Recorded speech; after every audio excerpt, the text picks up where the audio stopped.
Salut les otaks, salut les gamers, j'espère que vous allez bien, parce qu'aujourd'hui, je vous propose de remonter dans le temps. Je vous propose de remonter le temps au tout début des années 2010, voire fin des années 2000. Je vous propose de finalement revenir à un temps où YouTube n'était pas encore ce qu'il est aujourd'hui, où il était difficile finalement de partager sa passion, où il était difficile de partager son setup. C'est un exercice qui existe finalement sur YouTube depuis plusieurs années, les vidéos de setup, les vidéos de collection.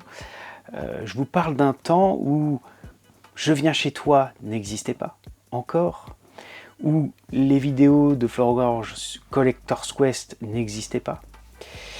Et c'est un temps que j'ai connu, bien évidemment, et qui finalement existait sous un autre format. Lorsque je vous ai posé cette question en titre, connaissez-vous ou êtes-vous un otacool? Eh bien, il faut savoir que Otacool, c'est en fait une série de livres que voici. Alors, la vidéo va se partager en 4 chapitres, parce qu'il existe 4 ouvrages, tout du moins j'en ai 4 à la maison.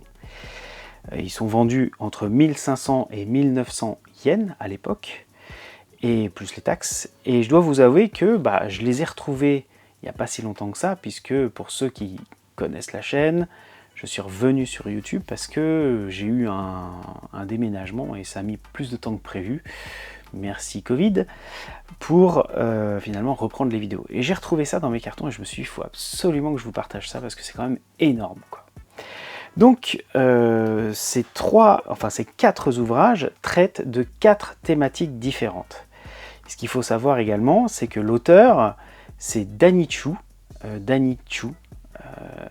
qui est le fils en fait de Jimmy Chu. Jimmy Chu qui est finalement le créateur de mode, spécialisé je crois dans les chaussures de luxe, etc. Et Danny, j'ai eu l'occasion de le connaître au travers d'un ami qui habite au Japon également. Et pour ceux qui s'en souviennent peut-être que ça va vous remémorer certains souvenirs, Danny Chu avait une particularité, c'est que c'était ou c'est, toujours je ne sais pas parce que je l'ai perdu, on se perd de vue avec les années, c'était un otaku de dingue, et en plus c'était un passionné du quartier d'Akihabara, dans lequel il se baladait en étant déguisé en Stormtrooper. Et il dansait en fait un peu le disco avec des pas de danse un peu comment dire, de manière excentrique. Les Japonais adoraient ça, il est passé plusieurs fois à la télé, il a eu une petite couverture médiatique. Et je crois qu'il a, je sais pas s'il a contribué à la création de Good Smile Company, vous savez, l'entreprise qui fait les Nendoroid notamment, mais déjà à l'époque, il était fan en fait de tout ce qui était les poupées. Et je pense qu'on va certainement le voir au sein de ce livre. Donc le premier ouvrage, c'est un ouvrage qui se focalise en fait sur les chambres des otaku. Voilà, les chambres des otaku avec la décoration d'époque. Alors je vais vous montrer ça. Il n'y a pas que des chambres d'otaku au Japon, c'est ça qui est sympa. Ça traverse finalement les pays. Alors je vais essayer de... Là il y a 108. Pour le premier il y en a 108. Et ça part dans tous les sens. Il y a tous les styles de collection, il y a tous les styles de collection. Là on démarre au Japon. Voilà, on démarre au Japon. C'est vraiment, je trouve ça extraordinaire comme ouvrage. On démarre au Japon et les Japonais ne sont pas fans, enfin dans cet ouvrage, il n'y a pas que des Japonais fans d'animation. Il y a des fans de Star Wars, il y a des fans d'Alien, de Ghostbusters, de figurines américaines. Et quand on regarde de plus près, il y a des pièces de folie. Alors évidemment, dans les années... Ah tiens, ça c'est intéressant, je vais vous parler de ça. Dans les années... Peut-être que vous le reconnaissez... cet homme-là. Donc, dans les années 2009, dans ces eaux-là, en fait, il y avait pas mal de collections. Hein. Et bref, je reviendrai après.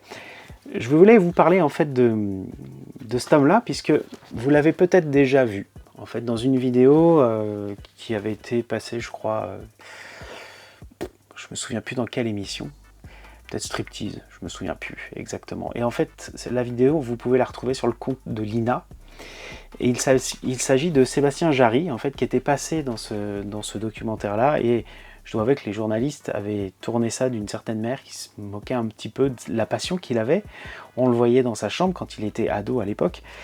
Et il était fan, je crois, d'une seiyuu, donc une doubleuse japonaise. Et on le voyait pendant le reportage, il expliquait sa passion, le fait qu'il regarde des cassettes vidéo à l'époque d'animés japonais. Je crois que c'était notamment Evangelion hein, qu'il regardait lors de ce reportage-là.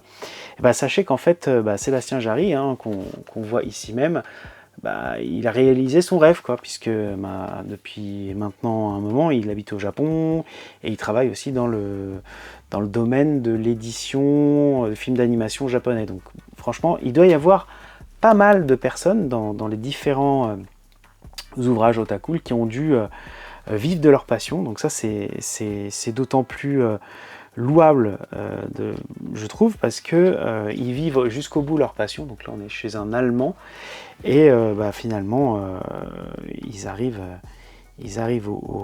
à concrétiser leurs rêves, quoi. Donc là, on est en Malaisie, là, on est à Singapour, je crois, et à chaque fois, il y a le nom de la personne et tout est traduit en anglais. Donc c'est en japonais et en anglais. Il y a souvent le pseudo.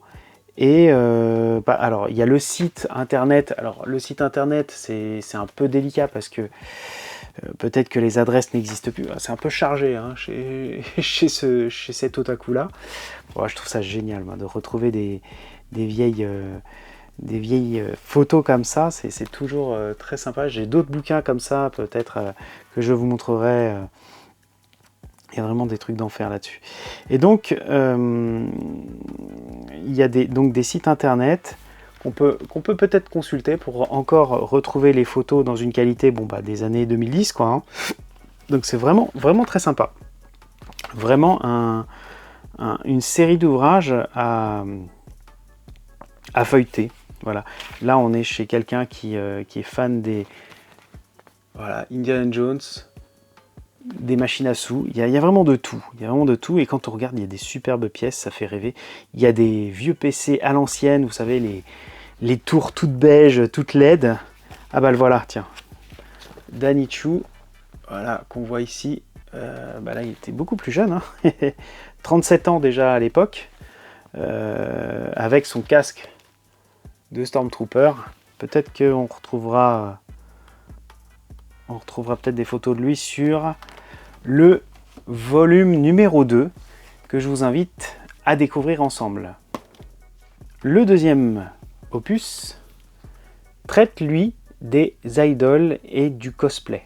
Alors ça, c'est un art, on peut peut-être appeler ça un art, je ne sais pas. Je ne suis pas un adorateur du phénomène cosplay, je le comprends, je trouve qu'il y a des trucs vraiment bien faits. Et là, on va se focaliser sur des artistes, parce qu'on peut appeler ça des artistes, qui font du cosplay. Donc là, on voit du Hatsune Miku, entre autres. Il y a un peu de tout. Et évidemment, il y a toutes les nationalités. Donc sur cet ouvrage, donc Japanese Costyle, voilà. Sachez que les livres que je vous présente aujourd'hui sont aux éditions Kotobukiya. Les amateurs de figurines connaissent d'ores et déjà cette marque, puisque c'est une marque très, très reconnue et très connue concernant les figurines, notamment. Et puis toutes les goodies en rapport avec l'animation. Ah bah voilà, c'est ce que je vous racontais tout à l'heure. Voilà, Danichu en costume de Stormtrooper à Akihabara. Et donc tous les interviews ici présentées, d'ailleurs dans tous les ouvrages otaku, sont doublés en anglais, donc c'est facile à trouver. Je pense que malheureusement ça va être difficile de trouver ces ouvrages dans le commerce traditionnel. Évidemment, il n'existe que en import, et quand je dis commerce traditionnel, peut-être neuf. D'occasion, c'est sûr, ça se trouve, et ça ne doit pas coûter très très cher. Bah là, on est en Italie. On aime bien l'Italie ici. C'est sympa l'Italie. Je ne sais pas ce que vous en pensez. Moi, j'aime bien l'Italie. Oui, je pense que vous pourrez le trouver très facilement en occasion. Enfin, peut-être pas les 4, mais en tout cas, ça vaut le coup d'être recherché.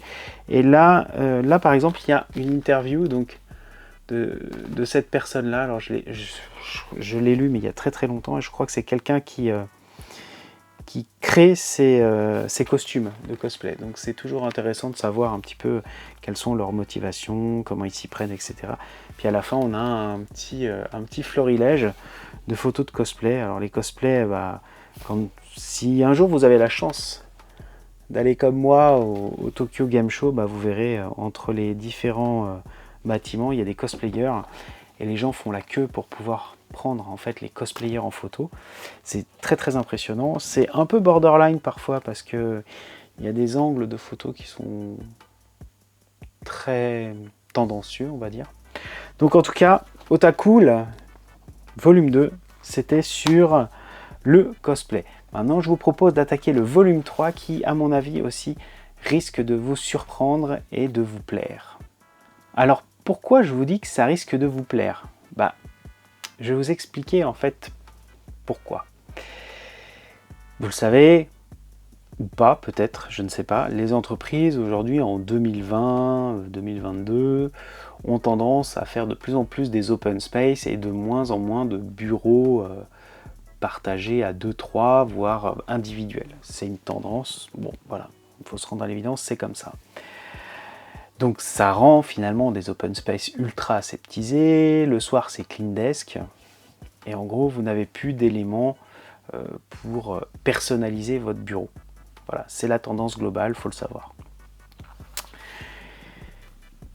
Ce livre, justement, c'est exactement l'inverse. C'est ce qu'on observait en fait il y a déjà de ça plus de 10 ans. Il s'agit des Worldwide Workspaces, mais hyper otaku. C'est-à-dire que là, on est à l'extrême de la personnalisation des bureaux. Alors, il y a des trucs de dingo là-dedans parce que ce sont des bureaux de personnes en entreprise. Leurs espaces de travail sont juste à tomber par terre. Vous avez de tout. Vous avez des trucs extrêmement, on va dire, glauques, mais vous avez aussi des choses ultra, comment dire, attendez, je vais vous montrer, je vais essayer. C'est ultra personnalisé. Là, le musicien avec tout son set d'instruments, vous avez des illustrateurs, et à chaque fois, il y a une petite interview en fait, qui explique quel est son nom, ce qu'il fait, le matériel qu'il utilise, etc. Donc moi, je trouve que c'est hyper intéressant. C'est hyper intéressant. Il y a des mangaka dans l'histoire. Là, vous avez la carte complète de l'ensemble des personnes qui sont représentées dans cet ouvrage. Et vous avez de tout. Vous avez des bureaux geeks. Alors, c'est toujours drôle de voir les machines, les ordis d'époque, etc. Les configurations avec je ne sais pas combien d'écrans, des souris qu'on n'a plus l'habitude de voir, des décos qui sont un peu passés, des vieux écrans. Ça, par exemple, cet écran-là, Apple, ça fait partie de l'histoire, tout ça, c'est marrant. Et là aussi, vous parcourez le monde. Vous avez, bon, là, vous êtes en Espagne, il y a des bureaux où il y a plein de Lego dans tous les sens, d'autres où il y a plein de figurines. Là, on a carrément une pièce en Roumanie qui est complètement customisée pour le bureau. Donc, ce sont des setups. Norvège, par exemple, ce sont des setups de gamers, de travail, il y a vraiment de tout. Je trouve ça excellent. Et à la fin, vous avez un florilège de bureaux de config avec finalement le nom de la personne, ce qu'il fait comme métier, dans quelle industrie il travaille et puis quel est le site en question pour retrouver ses coordonnées. Donc il y en a plein. Je trouve ça génial. C'est vraiment hyper original et c'est vraiment quelque chose qui aujourd'hui, si ça sortait dans le commerce en tant que livre, je ne sais pas si ça remporterait un franc succès, quoi, parce que bon, Maintenant, tout le monde fait sa vidéo de rentrée avec le setup 2022, le setup rentrée 2023, etc. Et là, c'était fait sous forme d'un ouvrage comme ça, qui coûte pas très cher, mais avec un super papier glacé, vraiment de très bonne qualité. D'ailleurs, il pèse son poids, hein, tellement le papier est épais. On a une très belle couverture à rabat avec une surcouverture, et je vais vous montrer, je l'avais jamais fait, voilà. Et voilà ce que donne le livre en fait sans la surcouverture. Donc c'est vraiment un très bel objet, et je pense que dans une collection, ça le fait quoi, avec les artworks, enfin les artbooks plutôt, ça le fait très bien. Et ce que je vous propose, c'est de terminer cette vidéo avec le dernier ouvrage que voici. Voilà. Allez, je vous propose de découvrir ça ensemble. Pour le 4e et dernier volume d'Otacool, parce que je crois de mémoire qu'il n'y en a eu que 4, je vais vous présenter ce livre qui d'ailleurs n'a pas le même format. Voilà, les 3 premiers, ils sont de cette forme-là. Le 4e est plus grand et vendu un petit peu plus cher au prix de 1900 yens. Mais vous allez voir, ça vaut son petit pesant de cacahuètes, si je puis dire. Pour la bonne et simple raison que, déjà, la thématique méritait un format plus grand. Alors vous pourrez me dire, oui, mais ceux d'avant, c'était des photos, on aurait aimé peut-être avoir des photos plus grandes. C'est vrai. Mais là, c'est vraiment pour rendre finalement le hommage de manière optimale aux artistes, puisque ce livre, en fait, traite des illustrateurs, et des illustrateurs du monde entier, hein, qui viennent d'Asie, comme d'Amérique du Nord, Amérique centrale, Amérique du Sud, mais bien évidemment Europe. Et je trouve d'ailleurs que c'est l'ouvrage, pour moi, hein, alors ça n'engage que moi, le plus intéressant, parce que voilà, il y a évidemment des illustrations, mais des interviews pour chaque illustrateur, où il va parler finalement de ses outils, de son espace de travail, des projets sur lesquels il bosse, mais aussi sa manière de vivre. Vous voyez, il y a de quoi lire, hein. Alors toujours doublé en japonais, bien évidemment, mais aussi en anglais, pardon. Et ça, je trouve que c'est vraiment intéressant de voir comment les artistes en fait travaillent, et voir le fruit de leurs résultats comme ça, en pleine page. Alors ce qu'il faut savoir, hein, c'est que le papier, il n'est pas de la même qualité que les ouvrages précédents. C'est du papier certes glacé, mais pas tout à fait au même grammage. Et ça rend tout aussi bien. Il n'y a rien à dire. Vous voyez, le livre, il a plus de 10 ans, il n'a pas bougé. Ça, je suis assez amateur de ce genre de dessin un peu plus cartoony. On sent que c'est fait à l'ordi. Tout ça, il y en a qui ne sont pas faits à l'ordi, il y en a qui le sont. C'est expliqué au travers des diverses interviews de tous ces illustrateurs. Là, on est en Mongolie, par exemple, avec des petits dessins de personnages, souvent féminins d'ailleurs, souvent de personnages féminins. Mais pas que, hein. Là on est sur de la Corée, Taïwan par exemple. Taïwan, super coup de crayon, hein. Franchement ça tabasse quoi, ça tabasse littéralement. Pas trop de... Là par exemple on a Cocorico, on a un illustrateur français, peut-être qu'il est connu maintenant, ce serait pas étonnant que certains soient super connus maintenant, qui travaillent sur des projets juste de dingue. Là encore, un Allemand et un Français, voilà. Donc c'est vraiment, je trouve, une vraie petite découverte. Enfin, tout du moins, moi c'était une découverte pendant les années 2000-2010.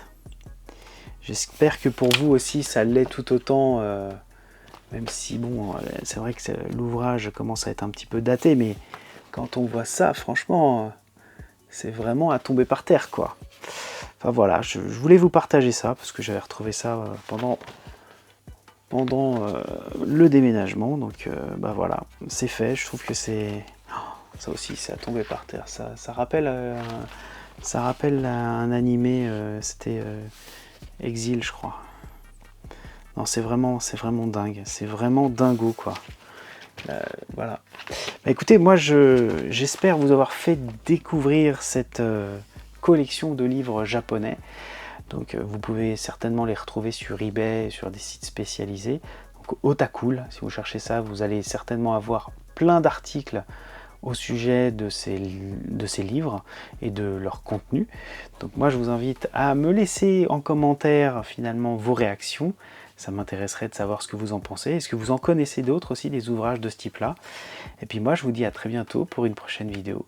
Allez, à ciao tout le monde, bye bye!